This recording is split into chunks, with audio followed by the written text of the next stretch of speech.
All right, we are back with Democratic strategist Raul Alvilar. He previously served as national political director for the DNC and the Hill's own lobbying reporter Alex Gangitano. That's right. All right, so this really caught our eye. There has been a lot of reporting and speculation about what President Obama might do in this race. There was early reporting, I believe, from Ryan Lizza about how he may speak out if it looked like Bernie is running away with the nomination, which made a lot of Bernie people very uncomfortable. There was recent reporting about how he sees his role as staying out and trying to play the unifier role at the convention. And now we're hearing from Bernie Sanders himself about his relationship with Barack Obama. Let's take a listen. I'm not going to tell you that he and I are best friends, but we're friends. And I have talked to him on and off for the last many years, was sitting down alone with him in the Oval Office on more than one occasion. Talked to him on the telephone every now and then. He is an icon, clearly, in the Democratic Party. And I have absolute confidence that he will play a vigorous role. I mean, I think he has said this in the campaign, and we need him. No question about it. We need him. And if I win, I'm sure he'll be there at my side. If somebody else wins, he'll be there at their side. But I expect and know that he will play an enormously important role in helping us to defeat Trump. What'd you make of that role? Bernie saying that he talks to Obama from time to time. Hey, a lot of people do. I mean, I do too. But I'm also not running for president. But I do know this. When I was at the DNC, I was in charge of making sure his endorsements were what he wanted and how they went. He's very careful about who he endorses.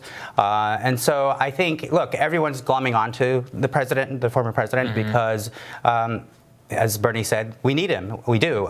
He's the most popular Democrat in the party. In the country. And so is Michelle, for that matter. And so people are glomming onto him. I mean, people are saying, well, you said it at the beginning of the segment too earlier. People think Bloomberg's endorsed by Barack Obama. Right. So I think that's exactly what's going on here. Yes, they have had conversations, but in terms of seeing an endorsement coming out of the president, I don't see it. Yeah, for anybody. No endorsement is coming, Alex. I guess the real question is broker convention. That's what it's all about, which is that if there is a broker convention, do you think that he'll take a side in that, or at least play some role? Because he's going to be there. He's going to be giving a speech. That's one of the pivotal things where we can expect kind of his true political reemergence at that time. What do you think that he will see as his role in that type of process? Right. That's a tough call because I think, as we're seeing right now, he's playing this long game, having the conversations with the different people running. Obviously, his vice president is running along with, his former Senate colleagues.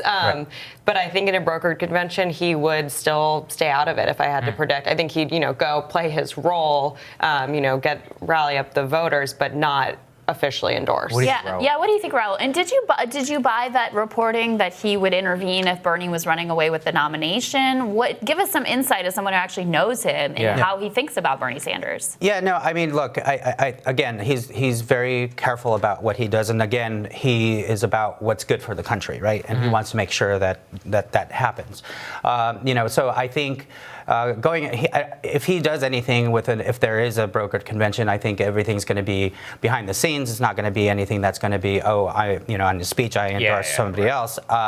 So I think, But anything, even if he does something behind the scenes, it's going to leak. Like, everybody's going to know. Right. I mean, he maneuvered, he pulled a lot of chips to be able to get Tom Perez into position as DNC chair. I mean, that's the most involved he's really gotten into politics, into the sort of the messiness in his post-presidency. But yeah, I mean, how does he view Bernie Sanders, though? What are his thoughts there, do you think?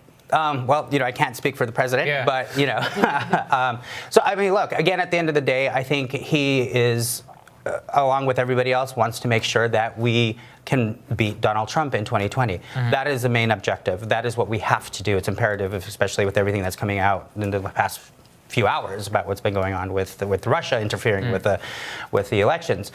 So I think look, I think he wants, and he will, much like everybody else, wants the person that's going to be able to beat Donald Trump. It's interesting though, Alex. The Atlantic reported just this week that there was Bernie apparently considered primarying Barack Obama in 2011. There was some questions. Okay, maybe there's some questions. There's a lot of pushback. Regardless of whether it's true or not, I don't think it's a secret that there's no love lost kind of between them and how Bernie and his people view the Obama presidency. So it wouldn't be a really convenient marriage, right? It's almost like like Mitt Romney campaigning with George W. Bush. It's just like one of the most.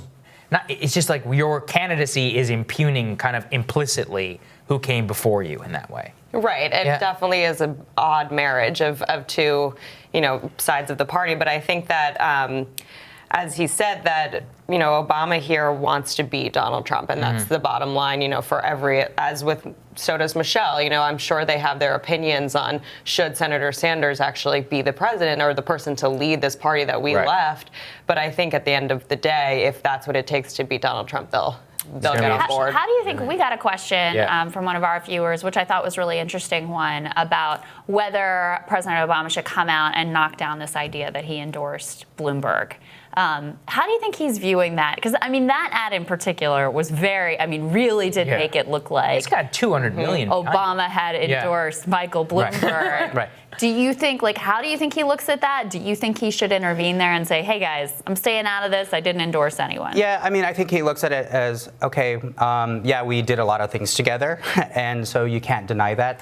But I think once he comes out and says anything about yes or no, then he inserts himself into the process. And then that's it. And that's just the last thing he wants. Very interesting, guys. Thank you so much. Thank you.